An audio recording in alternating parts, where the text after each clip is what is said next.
Part 198. Dim masuk ke ruangan direktur utama mencari Alana, tapi Alana tak terlihat. Dim akan mengetuk pintu kamar ingin memeriksa saat telinganya menangkap suara orang berbincang. "Apa kau akan pamit sekarang?" Dim mendengar suara Alana, tapi tak ada suara jawaban orang lain. Dim tetap memasang telinga di depan pintu itu, tapi tetap tak ada suara bicara lagi. Lalu beberapa saat kemudian terdengar suara decakan, pelan, seperti orang berciuman.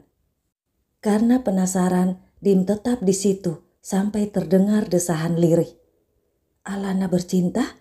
Apa Mark kembali? Apa benar itu Mark? Tapi tidak mungkin kalau Mark ada dan tidak memberitahuku, tidak menemuiku. Atau apa itu si Raka?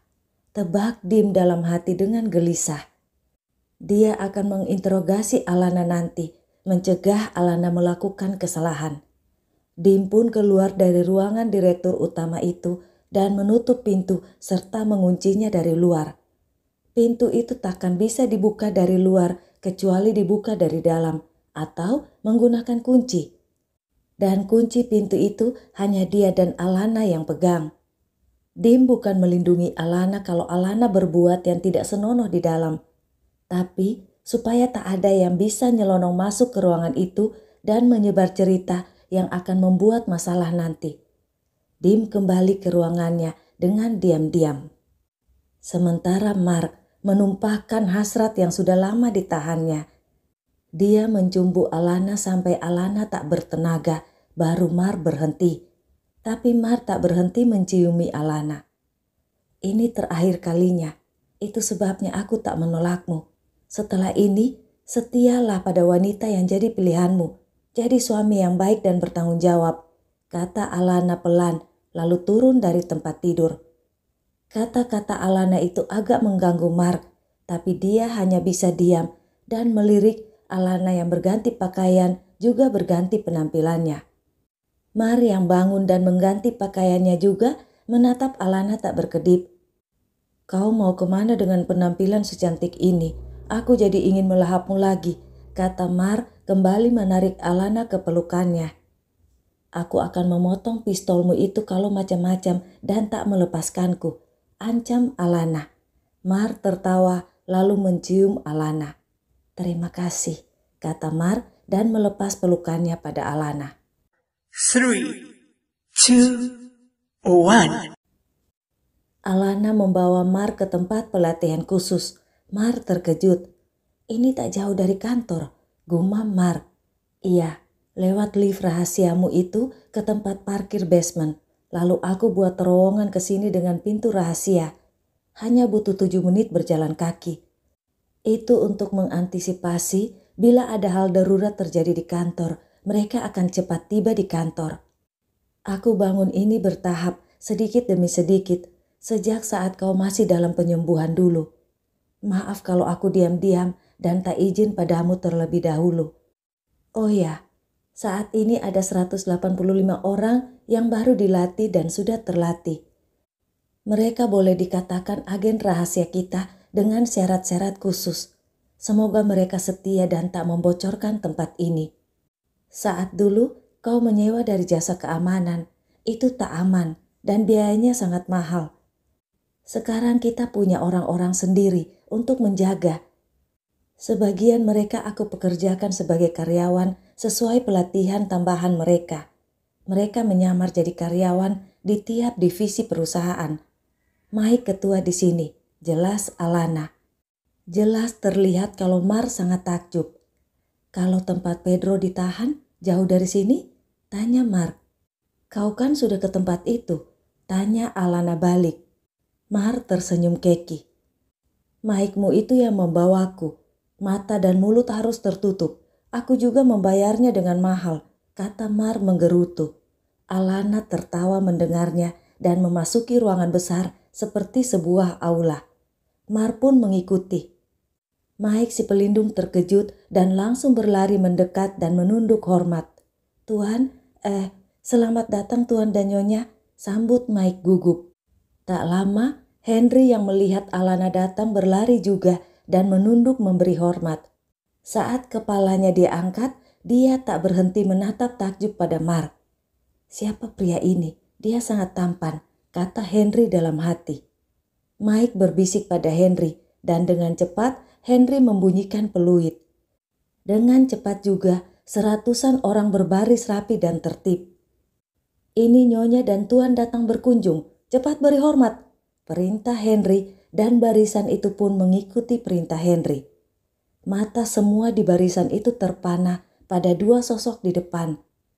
Alana dan Mar pun berbincang dengan mereka, menanyakan keluhan dan kesulitan mereka. Tapi orang-orang itu tak bisa berkata-kata lain selain kekaguman dan pujian. "Tuan dan Nyonya sangat tampan dan cantik." Dan yang lain berkomentar, "Tak menyangka bisa bertemu majikan kita ya." Yang lain juga bersuara, "Aku sangat senang hari ini akhirnya bertemu dengan bos kita." Semua orang-orang itu berterima kasih karena Alana dan Mar sudah menolong mereka. Dan berbagai ungkapan kegembiraan dengan tatapan memuja pada Mar dan Alana. Tidak ada keluhan. Bahkan Henry pun tanpa sadar memandang Mar tak berkedip. Dia sudah lama mendengar nama Mar Putra Dirgantara sejak dia masih bekerja di toko elektronik dulu, sebelum dia mengenal Alana. Dan dia mencari tahu semua tentang Mar sejak bekerja untuk Alana. Tentu saja Henry sangat penasaran akan sosok Mar Putra Dirgantara. Dan hari ini dia bertemu langsung dengan orang yang dipujanya itu. Henry merasa bangga dan ingin menangis karena sangat senang. Dia takjub dengan visual Mar sampai spontan memuji. "Nyonya, Tuan sangat tampan, luar biasa tampan, sangat cocok dengan Nyonya." "Tapi Nyonya, kenapa saat ini Nyonya tak berdandan cantik dan memakai baju seksi, seperti saat Nyonya makan malam dengan orang bule waktu itu?" ujar Henry keceplosan. Mike langsung menyikutnya, membuat Henry gelagapan. Jadi Nyonyamu ini pernah kencan dengan bule di belakang saya?" serga Mark menatap Henry. Tidak, bukan begitu Tuan, tidak kencan, itu hanya..." Henry sangat gugup. Mike langsung melirik pada Alana, lalu dia berpaling pada Henry. "Kau push up 50 kali di ruanganku, sekarang," perintah Mike menghukum Henry. Setelah bertemu dengan orang-orang itu, Mark, Alana, dan Mike memasuki lorong, lalu turun di tangga sempit sampai di sebuah terowongan. "Tempat Pedro ada di ujung terowongan ini. Nanti malam aku akan ke sini lagi, membuat kesepakatan dengan Pedro." "Kau akan berangkat malam ini kan? Jadi maaf, aku tak bisa mengantarmu," kata Alana. Mike yang berdiri di belakang mereka terkejut mendengar kalau Mar akan pergi lagi. "Kenapa menunggu nanti malam? Sekarang saja," kata Mar. "Tapi aku harus mengganti penyamaranku," kata Alana, tapi Mar menarik tangan Alana. "Tunjukkan jalannya," kata Mar pada Mike. Mereka pun menuju ke ruang tahanan Pedro. Pedro yang lagi tiduran mengomel, apalagi melihat kalau Mar datang membawa wanita cantik lain. "Kalau kalian mau kencan, ke hotel, bukan ke sini.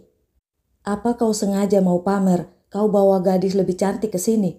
gerutu Pedro jengkel merasa diganggu tidurnya. "Kau tak mengenal istriku rupanya," kata Mar datar, membuat Pedro melonjak berdiri dan menatap Alana tak berkedip. "Ternyata istri Mar sangat cantik, dasar playboy," gerutu Pedro dalam hati. "Kau memang cantik, sangat cantik malah. Tapi apa gunanya kecantikan itu kalau otakmu tak ada isinya?" sindir Pedro dengan gaya meremehkan Alana. Mar marah mendengar itu, tapi Alana menahan Mar dengan memegang tangan Mar. Alana meminta kursi pada penjaga karena kursi di ruangan itu memang hanya satu dan sudah diduduki Mar. Alana meletakkan kursi itu dekat Pedro yang dengan cepat meraih kursi itu ingin duduk, tapi tanpa diduga Alana berputar dan kakinya dengan cepat bergerak. Hanya terdengar jeritan Pedro yang jatuh berdebum terduduk di lantai. Pedro merasa pusing, tapi Alana tak berhenti. Setiap pertanyaannya yang tidak dijawab Pedro, akan dibayar Pedro dengan teriakan kesakitan sampai Pedro benar-benar tidak bisa bangun. Tubuhnya ambruk sambil minta ampun. 10 pertanyaan dalam 10 menit. Ini baru awal. Aku akan datang lagi dengan 5 kali lipat pertanyaan, kata Alana berdiri dan berjalan ke pintu. Mar juga berdiri mengikuti Alana. Pedro hanya bisa melotot. Apa? 50 pertanyaan? Itu artinya 50 menit yang penuh siksaan. Beberapa menit tadi saja dia sudah sekarat, apalagi 50. Aku menyerah, aku kalah, hei jangan pergi, teriak Pedro susah payah. Tapi pintu itu sudah tertutup lagi. Mar dan Alana pulang ke ruang bawah tanah Rumah Putih karena Mar minta makan malam bersama 3 anaknya sebelum dia pergi. Dad, Dedi akan lama di sini kan? Ajari Dika gerakan latihan terakhir yang dulu Dedi ajarin. Dika nggak bisa-bisa, keluh Dika. Memangnya Dedi akan pergi lagi? Tanya Dewa. Mar tak menjawab, tapi mengalihkan pembicaraan dengan candaan-candaan. Dion hanya diam, merasa Dedinya akan segera pergi.